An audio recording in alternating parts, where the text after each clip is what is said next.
Diary. নমস্কার, আবার শুভেন ডায়েরিতে শুভেন রাহা। আপনাদের এই মুহূর্তে যে খবরটা দেব সেই খবরটা শুনে বিশেষ করে ফুটবল প্রেমীরা এই দেশের তারা ভীষণভাবে আনন্দিত হবে।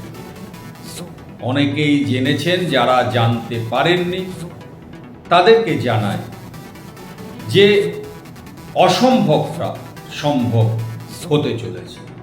অর্থাৎ বিশ্বকাপে, আমেরিকাতে যে বিশ্বকাপ হয়ে গেল, সেই বিশ্বকাপে যে ব্রাজিল দল খেলেছে সেই ব্রাজিল দল ভারত সফরে আসছে এবং তা কলকাতাতে। আগামী 3রা অক্টোবর যুব ভারতী ক্রীড়াঙ্গনে ব্রাজিলের বিশ্বকাপ যে দল, সেই দলটা ভারতের বিরুদ্ধে খেলবে। হ্যাঁ, ঠিক শুনেছেন, যা কখনো ভারতের বুকে বা ভারতীয় ফুটবলের ইতিহাসে নেই। অর্থাৎ বিশ্বকাপে যে দলটা খেলেছিল ব্রাজিলের দল, সেই ব্রাজিলের দল আমাদের ভারতের সাথে একটা প্রদর্শনী ম্যাচ খেলবে যুব ভারতী ক্রীড়াঙ্গনে 3রা অক্টোবর। ওই দিনটা কিন্তু কোনো কাজ রাখবেন না, কেন বহু কোটি কোটি মানুষের হৃদয়ের দল ব্রাজিল, তারা কিন্তু কলকাতায় খেলছে এবং যুব ভারতীতে খেলছে। সর্বভারতীয় ফুটবল ফেডারেশন এবং পশ্চিমবঙ্গ সরকারের যৌথ উদ্যোগে এই ম্যাচটা সংগঠন করা হবে যুব ভারতী ক্রীড়াঙ্গনে। এবং এখনো পর্যন্ত যেটা জানা গেছে যে সাধারণ মানুষ যাতে এই ম্যাচটা গ্যালারিতে বসে প্রত্যক্ষ করতে পারে, তার জন্য টিকিটের দামও রাখা হবে সাধারণ মানুষের ক্রয় ক্ষমতার দিকে নজর রেখে। তবে ভারত ব্রাজিলের বিরুদ্ধে খেলবে, স্বাভাবিকভাবে টিকিটের চাহিদা থাকবে আকাশচুম্বী।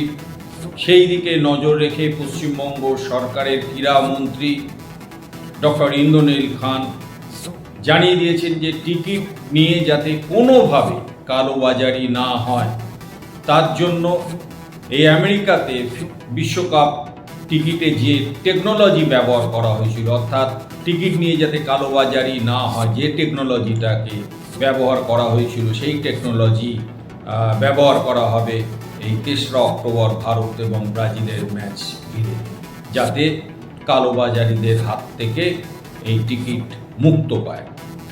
তার মানে টিকিট নিয়েও ফুটবল প্রেমীদের আশ্বস্ত করলেন রাজ্যের ক্রীড়ামন্ত্রী। তবে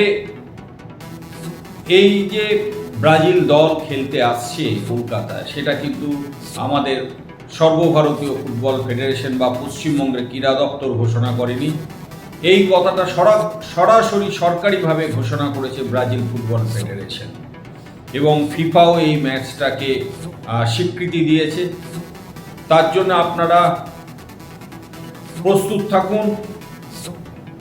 আগামী 3রা অক্টোবর যুব ভারতী ক্রীড়াঙ্গনে এই ভারত এবং ব্রাজিল বিশ্বকাপ দলের এই ম্যাচ ভারতীয় ফুটবল ইতিহাসে এক সোনার অক্ষরে লেখা থাকবে ভারতীয় ফুটবল ইতিহাসের পাতায়। তার মানে আবার বলছি, 3রা অক্টোবর 2026 যুব ভারতী ক্রীড়াঙ্গনে ভারত খেলবে ব্রাজিলের বিশ্বকাপ দলের বিরুদ্ধে, এবং ওই ম্যাচে উপস্থিত থাকতে পারেন দেশের প্রধানমন্ত্রী নরেন্দ্র মোদী। নমস্কার, শুভেন ডায়েরি দেখতে থাকুন। ভালো লাগলে সাবস্ক্রাইব করুন, শেয়ার করুন।